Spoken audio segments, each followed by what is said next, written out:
If you are a die-hard Browns fan and you are looking for a Browns YouTube channel for the entire NFL offseason, this is the spot for you. We're going to have free daily Browns content on the latest news and rumors.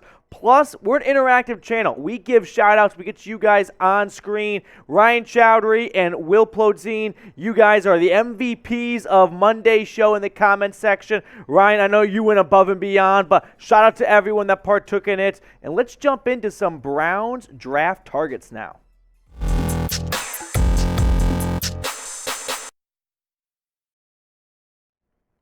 Welcome into the Cleveland Browns Report by Chat Sports. Matthew Peterson here with 5 players worth trading up for if I'm the Cleveland Browns and I'm GM Andrew Berry. So let's start our draft coverage now, shall we? Even though the Browns don't have a first-round pick, they still got the 42nd overall pick in the draft, so they can make some moves with that. The 2023 draft arsenal for Cleveland looks like this. They have the second rounder, their own second-round pick. They have a third-round comp.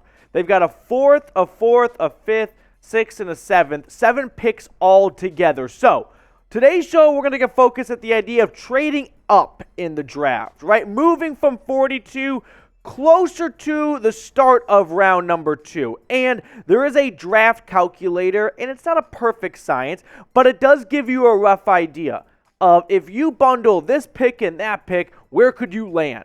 And if the Browns combine their 42nd and their 98th overall pick, that's their first 2 picks in the draft, that lands them in the range of 32 to 35, just outside of the first round, okay? Now, let's say they do their 42nd overall pick, plus their first 4th round pick, which is pick 110. That's going to get you around 36 to 39. Now, Cleveland could sneak into round 1, but they're going to have to borrow some picks from the Browns 2024 draft pool, and it's a little skinny right now. There's only 6 picks there. Unless Cleveland starts making some Troy Hill level trades and building up some picks, I don't see them parting ways with any of these picks right here. It's already a bit thin, like I said. If they wanted to get into round 1, that would require this year's second and next year's second and probably a little bit more. And I don't think Andrew Berry is going to do that. I'll say right now, before we look at any names, I think trading up is a little bit unlikely, but I'm also here to remind you, we are talking about the NFL draft. We are talking about the most unpredictable thing. There are people whose entire jobs is to prepare for 3 days, the entire year, and they put out all these projections and mocks, and they don't even really come close to it. So just keep that in mind as we go through some draft content this offseason. Now, speaking of draft personnel, Mel Kiper released his first 2023 NFL mock draft, and I want to show you guys the last 5 picks in the draft, because if the Browns were able to move up to round 1, this would be the range. I really don't think they have enough to go any further past 26. Now, more likely, this would be where they traded up to. The start of round number 2. I'm doubting the Pittsburgh Steelers and the Cleveland Browns strike a deal on a trade, but I could see the Texans or the Cardinals wanting to move back and stockpile picks. They're not 1 second-round pick away from doing anything. The same goes for really the Colts and the Rams. So this group of teams right here, I think they're all candidates to look at their options and go, yeah, we can trade back 10 or so spots and pick up a future third. So with that all being said, let's not wait any longer. Let's get into it. Here is my first of 5 trade-up targets. It is Josh Downs, and actually we can bundle the next guy in with him, which is Tennessee's wide receiver Jalin Hyatt. So 2 wide receivers I want to start the show off here, and 2 of the best in college football this year from a lot of perspectives. Starting with a statistical background, we're talking about the Blinkoff Award winner Jalin Hyatt. He scored 15 touchdowns, but Josh Downs, go watch his highlights. You're going to convince yourself that's a future Hall of Famer right there. And what I love most about these guys, and I'm going to say it for probably a couple more 1,000 times this offseason, they are slot wide receivers. Josh Downs especially. Hyatt can move around a little bit, but Josh Downs is a prototypical speed slot 5'11 wide receiver, and that's what the Browns need. I know I'm a broken record, But I'm going to say it, I'm going to keep saying it for everyone in the back. They need a speedy slot receiver. They've got boundary X wide receivers in Amari Cooper and Donovan Peoples-Jones.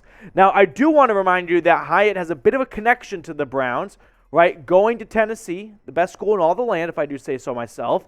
Well, the owner of the Browns, Jimmy Haslam, you might have heard, he's got some connections down in Knoxville. So I could easily see Jimmy Haslam going, I know I hired Andrew Berry to do this, but I'm the owner, and I want to play Madden in real life. And I want Jalin Hyatt, Andrew Berry, make it happen. And I'm going to tell you guys this right now. You guys are going to be ahead of the curve. Our little secret. Come on in. I don't want to say it too loud. When the combine rolls around, these two names are going to go to the moon. They're going to go off. They're going to have great 40 times, and everyone's going to be talking about them. So if you want to be ahead of the curve, because the combine is what, in a month or so, you guys can be, in on the early news right now. Now, I do want to hear from everyone watching. Who is your sleeper draft target, right? Who is the guy that you think is being overlooked? Maybe he went to your alma mater, where maybe he went to where you watch college football. But let me know who your number one sleeper draft target is. That way I can start looking at some of these names and hearing back from you guys. Moving on here to numbers 3 and number 4 for our draft targets. This is Lukas Van Ness, and this is the Baylor defensive tackle as well, Siaki Ika.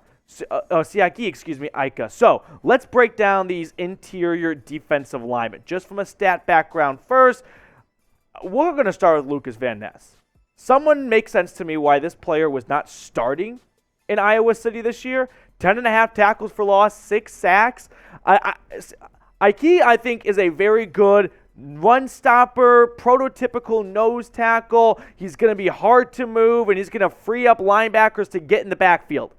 But I'm starting to fall in love with Lukas Van Ness. The more I watch him, the more I wonder, he's probably going to go from no one's really heard of him a couple months ago all that much outside of Hawkeyes fans to could he creep up into round 1?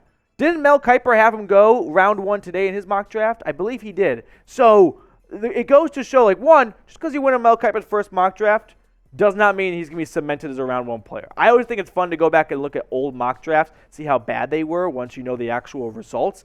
But if we go into Friday and Van Ness is still on the board, if I'm Andrew Berry, I'm picking up the phone, and I'm wondering what it's going to take to get him on the Browns defensive line.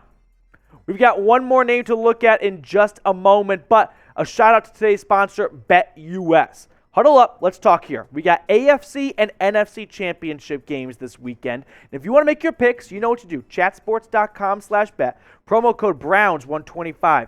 Gambling producer Sam is going to have to check me into rehab because I am obsessed with the 49ers plus 2.5. I am all over it. Sam he's shaking his boots. He's going with the Eagles. No, I'm all over the 49ers. And here's why. I put a future down in October, Niners to win the Super Bowl. I got to see this thing out. So ride with me or fade me at chatsports.com/bet and use the promo code Browns125. My fifth and final draft trade-up target, this is Brian Branch, the safety from Tuscaloosa, Alabama. So Branch was one of the best safeties in football this year, and we've talked about this earlier this week on the show. What does the Jim Schwartz defense really thrive on? A good free safety roaming around player, and that is Brian Branch. You see what he did in 2022? 14 tackles for loss, 3 sacks, 2 interceptions. John Johnson could never, right? And I think Brian Branch and Grant Delpit would be an elite safety duo if Branch lives up to his potential. Now, we did see him go round 1 in Mel Kiper's mock draft, so if he were to slip out, which happens all the times, just ask Jeremiah Usu-Koromoa about it, that could be a name to watch as the Browns maybe go, whoa, we did not expect him to be available in round 2. I think we can't pass on this type of talent. Now, if Andrew Berry does trade up, I think it's going to be a combination of its best player available at the Browns' biggest need, which we don't know until free agency wraps up, right? Let's say the Browns go get Jesse Bates. They're probably not going to trade up for Brian Branch. But until free agency plays out, we don't know exactly what the biggest need is for Cleveland going into the draft. But whatever it is, if this player checks 2 boxes of he's our number 1 safety and he is our biggest need right now position-wise, I could easily see the Browns picking up the phone and going, let's make it happen. Let's kill two birds with one stone here. Now, I'm going to call out to all of the MVPs of the show right now, and I want to hear from you. Brown Tiger, Scorpion, Ryan, you guys know who you are. What type of off-season content would you like to see here on the channel? I love to make the show about you guys and get you guys involved. So let me know in the comment section, all the MVPs, you know who you are, the usual suspects that love to get involved in the comment section. What kind of off-season content do you like the most? I appreciate everyone for tuning into today's show. If you haven't already, follow me on Twitter at MatthewPeedy. I'll keep you guys informed and entertained all off-season long on the Cleveland Browns.